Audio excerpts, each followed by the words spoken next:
સુરતમાં છેતરપિંડી કરનાર ટોળકી ઝડપાઈ છે। ઝડપથી લોન કરાવી આપવાની લાલચ આપી છેતરપિંડી કરી હતી।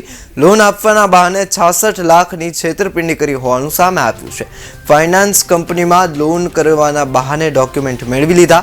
આરોપીએ ફરિયાદીના ડોક્યુમેન્ટ ઉપર લોન કરાવી।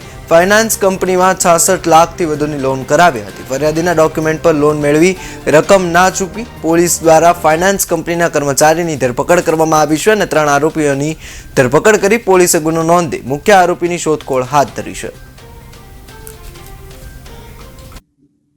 સલાબતપુરા પોલીસ સ્ટેશન ખાતે એક ગુનો નોંધવામાં આવ્યો છે।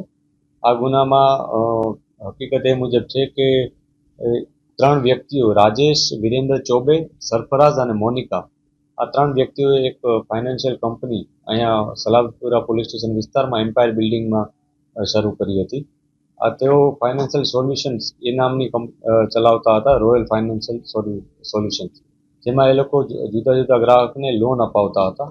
આ લોનમાં એ લોકો ગ્રાહકો પાસે કન્ઝ્યુમર લોન પહેલા અપાવતા, પછી કન્ઝ્યુમર લોન અપાવી અને એને પછી એના ઉપર પર્સનલ લોન અપાવડાવતા અને મેક્સિમમ જે પણ લોન અપાવી શકે જે ઓનલાઈન જુદી જુદી ફાઇનાન્શિયલ બેંક છે એના થ્રુ એમ અપાવતા હતા અને પછી એમના જે નાણાં હતા એ પોતાના એકાઉન્ટમાં મેળવી લઈ અને પછી એ નાણાંનો એ લોકો ઉપયોગ કરી અને જે ભોગ બનનાર હતા એને કોઈ પણ જાતની સર્વિસીસ મળતી ન હતી અને એ પ્રકારનું ફ્રોડ એ લોકોએ આચર્યું હતું।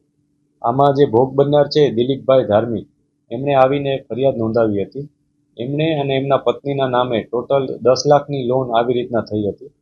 આ 10 લાખની લોનમાંથી 1 કે 2 લાખ રૂપિયા એમને પરત મળ્યા હતા, જ્યારે બાકીના 8 લાખ રૂપિયા આ જે ટોળકી છે જે ફ્રોડ આચરનાર એની પાસે હતા।